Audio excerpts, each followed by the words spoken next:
You've tuned in to the biggest international triathlon TV series there is, Tri 2000. This year, Rio de Janeiro is the backdrop to the first event on the ITU World Cup calendar. So stay wired as we watch the world's top women in action, competing for World Cup supremacy and vital Olympic qualifying points. We follow the comeback of Canada's Olympic medal hopeful, Carol Montgomery. In '88, I was hit by like a 5-ton truck. That's sort of what I do in my spare time in Vancouver. And we hit the water with the men as they tackle the heat of Copacabana's international competition. Then we meet the world champion, Kazakhstan's Dmitry Gag.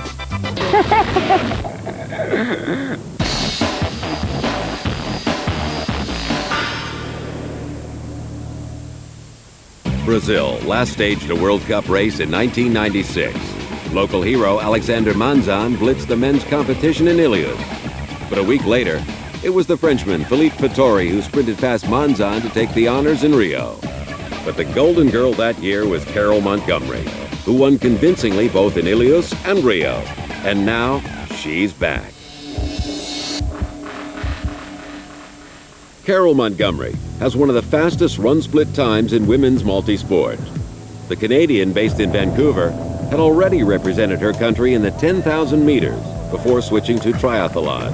Doing some running and got injured and started the cross training and met some people that were doing triathlon and decided to enter a race, and there was free beer and after the race, and had a lot of fun and did fairly well and just kept going.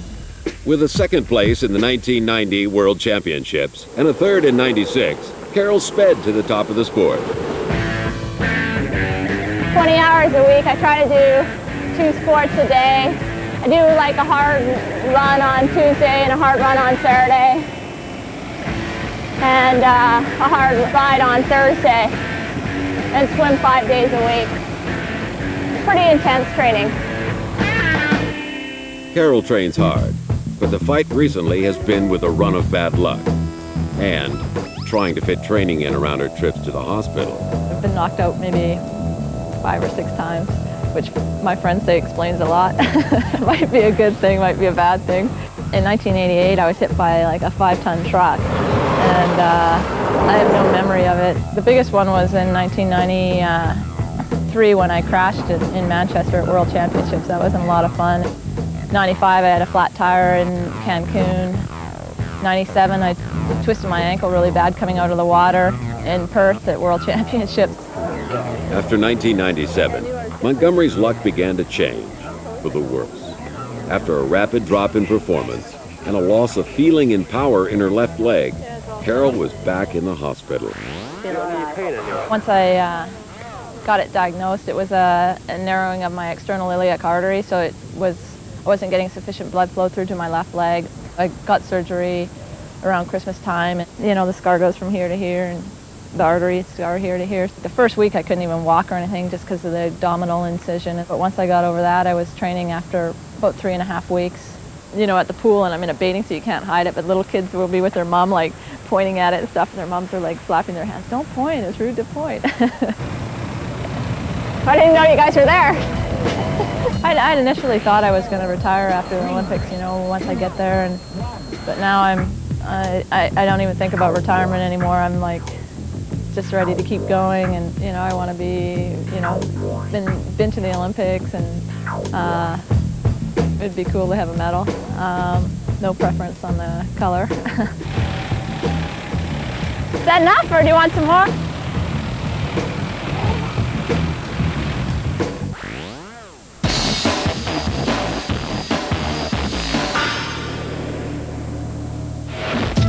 Difficult because your first World Cup race, you know, you never quite know how you're going.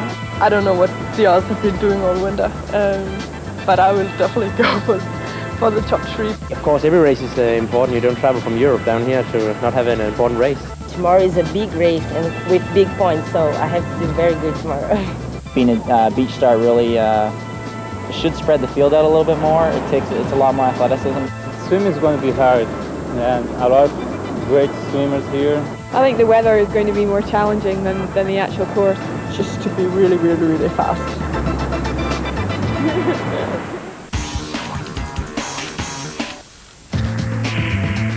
This is the battleground for the 1.5 kilometre swim, 40 kilometre bike ride and 10 kilometre run, all taking place within a 2 kilometre stretch of Rio's most spectacular beach. 31 women from all over the world are lined up on the golden sands of Copacabana Beach for the first race of the ITU 2000 season. As the women hit the water, there are arms and legs everywhere as they fight for position on their way to the first buoy. The swim consists of 2 laps of a triangular 750-metre course. The water temperature is a pleasant 25 degrees, so no need for a wetsuit. From our water cam now, and you can see Swiss athlete Megalyn Mesmer leading out the American Gina Dirks in second place. And it looks like Mesmer's opened out a 1.5 metre gap now on Dirks as they swim parallel towards the beach before turning right and heading towards the shore for the end of lap 1. Mesmer from Bex in Switzerland has won her national championships 3 times and comes into today's race as the highest ranked athlete. And it's Mesmer who surfaces first out of the water with Gina Dirks in second place. Behind her is Italian swim specialist Silvia Gemignani and American Amanda Pagan.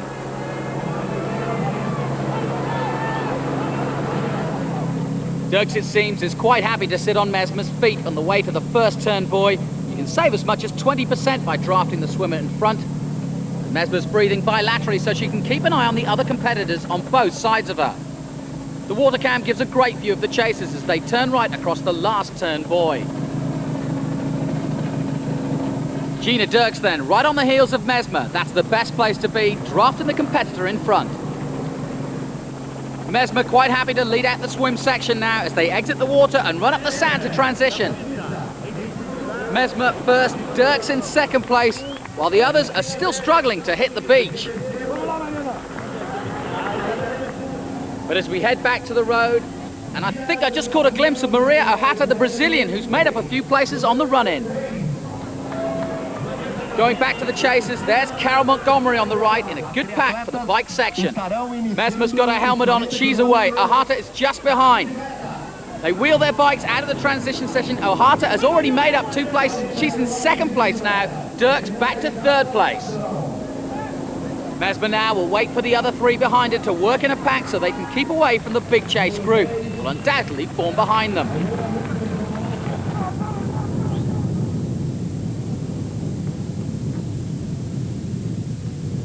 Mesmer then wins the swim section. Dirks is second and just 5 seconds separate the top 5. Ojata Brazil, Mesmer Switzerland and Pagan and Dirks from the USA form a pack and will work together to put as much time as they can between them and the chase pack. And here is that group. Maria Overby, the 1995 Junior World Champion, heading the chasers on this very flat 40-kilometre bike section. The lead 4 come to take the bottom hairpin now. And as they make the turn, they can look across now and see the other side of the street and see the chase pack. Chasers relaxing into their rhythm, taking on fluid, which is vital in any endurance event.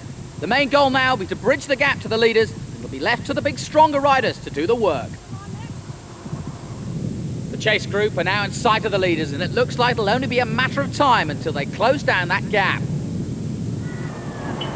Montgomery sitting at the back, as we can see from our third motorbike camera. She'll let the others do the work as she knows she has the fastest run. It's lap 6 now and the complete field has come together. Breakaway has not survived and they're playing into the run specialist's hands. With such a large pack together, it's now all down to the run. Kristen Armstrong now making an attack, and she's not known as a strong runner, so she'll try to get as much cushion here as she can going into the run section. The main pack behind, though, don't look particularly worried. Armstrong now out on her own, and she's opened up a considerable lead on the chasers as she takes the final top turn and now heads down towards the promenade to the transition area. This is definitely her best chance for a high finish. Mesmer still in the front, leads the chasers round the same turn. Ojata not out of the top 5 and now in second place is followed by her teammate Carla Murano. Armstrong pulls her feet out of her shoes, ready for the bike run transition. The judges point to the start blue mat, and that's the signal that she must dismount. Armstrong runs in, but the chasers aren't far behind now as they negotiate the last tricky turns, pulling their feet from their shoes in preparation for dismount. Armstrong has her shoes on now and is about to sprint out on the run section, away from the chaos that will follow. Confusion in transition, there goes Mesmer, then Steph Forrester. Marina Harter just misses Carol Montgomery, but it's Armstrong first out onto the 10-kilometre run. Montgomery slips on her running shoes, and though she's not with the leaders at the moment, if her legs are feeling good, she must feel confident. Mesmer in second place leads Steph Forrester from Great Britain, Brazilian Marina O'Hata, then Britain's Cheyenne Bryce, Carla Morena and Amanda Pagan.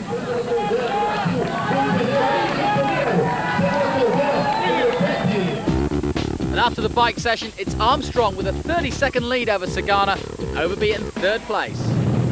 Back with Carol Montgomery from Canada, and she's run the fastest first kilometre and moves to the head of the field. Montgomery's looking as good as she ever has now on her comeback race. Look at her relaxing into her stride, which will undoubtedly give her the fastest run split of the day. A fantastic effort from Steph Forrester and Carla Morano as they battle it out for second and third place. But Montgomery has blown them all away and has a comfortable cushion at the halfway point. Her injury's behind her as she sends a chilling message to the Australians not racing today. Look at Forrester and Morano running side by side in second and third. There's nothing between them at this stage. Forrester has the run experience, Morano the triathlon experience. And as they head back up the promenade, we can see Britain's Cheyenne Bryce and Magli Mesmer running in fourth and fifth positions. Carol Montgomery takes the left turn to the finish ramp. She slaps the hands of the supporters. Sprints home to the first ITU victory of the new millennium and maintains a 100% winning record in Brazil. A fantastic performance also by Steph Forrester in her best place finish in an ITU World Cup in second place. And Brazil's very own Carla Morano makes up the podium places. When I started the run, I thought I'm just going to go hard and try to last as long as I can out front, and it seemed to work. It worked well. I mean, I really hurt that last lap. Everyone's going, you have tons of time, you can't even see them. And I'm like, yeah, but I'm dying really bad. Tell me the time, tell me the time. I have to admit that, I was doing no work. I sat back there, wanted to get my COA standard. Today, I've now qualified or hit the objective part of the criteria for Triathlon Canada, and hopefully that'll be confirmed at the end of April that I'll be going to the Olympics to race triathlon. So Montgomery blitz in the field by over a minute in the run section, Forrester second and Morano third. And the overall result, Montgomery the winner, Forrester second and Morano third.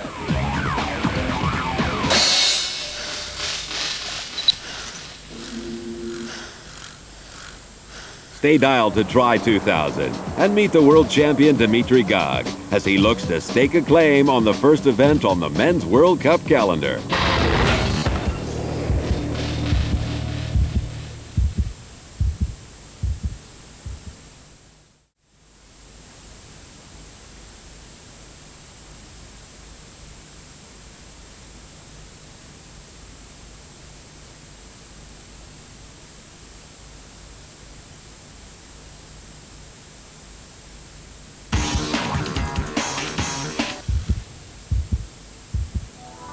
He's a soldier. Я люблю поп и рок, Horseman, хард-рок, pistol shooter, Nirvana, sword fencer, российские поп-группы. swimmer and a runner. We've converted him into a triathlete now, and I think he's a lot happier. Dimitri rose from the ranks of modern pentathlon, the original Olympic multi-sport. After an incredible transition to triathlon in the mid-80s, his success led to a major career change. Я не знал, что, конечно, что буду хорошим триатлетом, что буду в профессиональном спорте. И я, честно говоря, собирался после института пойти на учителя физкультуры или тренером по плаванию. Triathlon hails from sunny Southern California. Dimitri Gog comes from Kazakhstan, where the ground freezes over for 5 months of the year.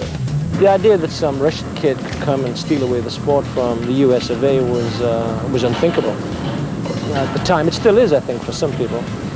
But of course, he came ready-made as a serious athlete, and within a very short while, he began to win races up Plessin, and his piece de resistance came in Montreal last year, where he won the World Championships. After previous wins by Dimitri were deemed lucky, His gold medal winning performance in Montreal made the rest of the world sit up and take notice of the 5'6" Russian. После финиша я еще не верил, я даже не было веры в то, что я был первым. Это боялся даже пересекать финишную ленту, потому что это было нереально для меня выиграть Саймона Лессинга. I'm world champion, Kazakhstan. Just as Dimitri's birthplace defies tradition, so too does his preparation. It's not uncommon for Gog to turn up for competition just 24 hours before a World Cup race. When he showed up last week in Rio, I said, Dimitri, why do you always show up like this in this wonderful place? Why don't you come here and see the place beforehand? He says, I'm living in a very cold part of Russia right now. To come here 4 days in advance in this hot climate, it would kill me. So I come the night before the race. I do the race and I'm still in the condition from the cold climate. He knows what he's doing. It's not a joke and it's not by luck. He understands. Churchill once said, never have a land war against the Russians. Napoleon did, and so did Hitler. It was a mistake because there's 250 million of them like Dimitri. No hands!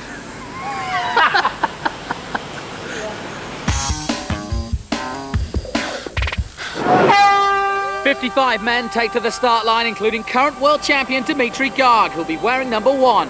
This is the hardest part of the race, as this type of start shoots the heart rate to around 170 beats per minute before 50 metres have been completed.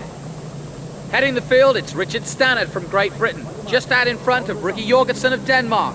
Our water cam gives an idea of how closely packed the men are around the first buoy. Stannard powers through the water now towards the second turn buoy, and the rest of the field are happy just to keep up with the pace of the Englishman.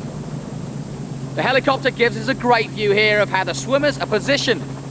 They'll use the lead canoe as well as the buoys to negotiate the swim course. Stannard takes the first turn and heads towards the beach. The field is still very close together on the 300-metre stretch back to shore, and the men follow exactly the same course as the women. The tactics employed are also the same. The very experienced swimmer Jorgensen is happy to sit on the heels and get the draft advantage from the swimmer in front. And that looks like the red suit of Ricky Jorgensen first onto the beach. And it is Jorgensen first out of the water, Stannard in second place. Then comes a pack of 4. First in the group, Joachim Willen. In the blue is Canadian Simon Whitfield. Then back in the water, there's the smooth technical stroke of Jorgensen. Behind him, Stannard takes up his turn to draft. Past the first buoy and the athletes still close together as they move to the final turn buoy. Jorgensen leads Stannard in second. It's hard to see, but no sign of Garg as yet. We're now about 300 metres from the last buoy to the shore, but only 70 metres separates the first from last. Jorgensen in the foreground. He'll be the first to hit the sand. He dolphins on the shore break with Stannard next to him. Gurashenko is third, already with his vest half on. Whitfield then a short gap to Willen in fifth. Gurashenko leads them into the road section. Jorgensen's in the red, Stannard right behind, then Whitfield. Gurashenko gets his helmet on first. But it's Whitfield who has the fastest transition. He then leads the men out onto the bike section.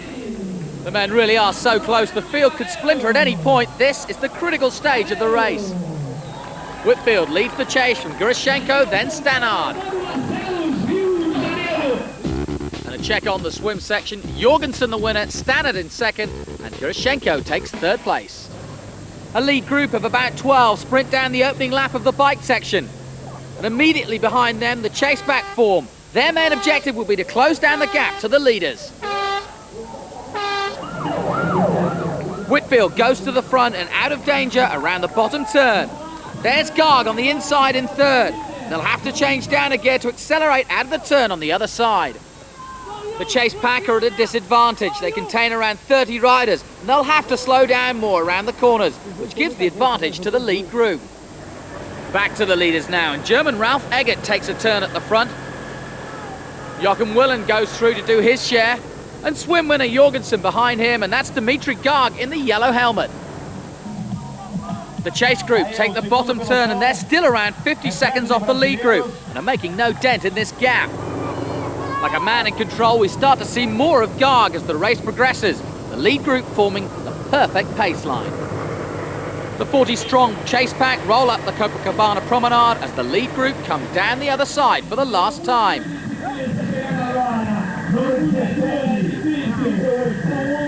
They slip their feet out and dismount running. Gurushenko leads them in. Whitfield shouts to where he wants to go. Garg right behind him. And Garg has an exceptionally fast transition and sprints down to the bottleneck, which will lead them out for the run section. But it's Whitfield from Canada who's first out in an attempt to break quickly. Garg is right on his shoulder. It looks as though these two have sprinted clear from the rest. It's a tactic used more and more in World Cup races to get an early lead. A check on the bike result, Garg the winner, but less than half a second between the top three. Garg was given a house and a car after he was named Kazakhstan's Athlete of the Year. Has an almighty sprint, which he's used to great effect, and he won the World Championships in 1999. Simon Whitfield knows he has the weaker finish and will make surges to try to break Garg. The chase group from the transition has made up some time on the leaders and is now spread along the length of the run course. The athletes will run the 2-kilometre course a total of 5 times. It's very flat and very fast. Garg surges now, and it's he that tries to take the first break in an attempt to avoid a sprint. Garg looking very strong at the front. And Whitfield has no answer and is soon caught by some strong running from Gurushenko and Merchant. He would have preferred not to have seen these two, but runs well off others and will let them do the work. But it's Garg who runs home all on his own, securing himself the first win of the 2000 World Cup calendar. And Garg turned up to this race empty-handed. All his equipment was lost in transit, only found last night. He'll leave Rio with everything he could have hoped for. Simon Whitfield now starts to apply the pressure as Merchant falls off. Gurushenko sticks with the Canadian. But Whitfield looks over his shoulder to check the damage. Merchant looks as though he's about to settle for 4th place as these two are going to battle it out for 2nd and 3rd. Whitfield takes another look. They start to surge. Gurushenko is pushing as hard as he can, but Whitfield stays ahead. It's neck and neck as they come to the line. Both these men are exhausted. Who's going to take it? Whitfield. Whitfield it is who pushes harder.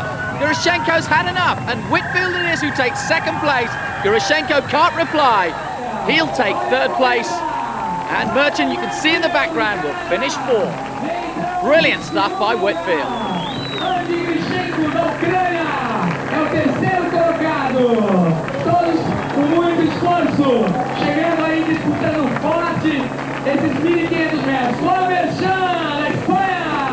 Конечно, чувствую сейчас хорошо. Вот, и во время рейса я разложил силы, все контролировал. Вот, я был как-то уверен, что буду в первой тройке. Yeah, I really wanted to win. I come here with that goal. My second goal was to podium, but my first goal was to win. And I tried to take it to him right away. He's a great athlete, he's a world champion, and it was tough to get away from him, and he looked really strong today, but there's many more races to come. And after the run section, it was Rana further down the pack who took the fastest time, Garg taking the 2nd fastest time. And in the overall results, it's Dimitri Garg who takes the win ahead of Whitfield and Gurushenko.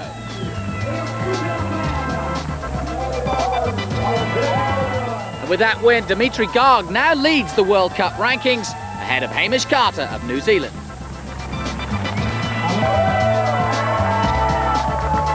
Montgomery's win only good enough for 22nd in the women's rankings, led by a host of Australians.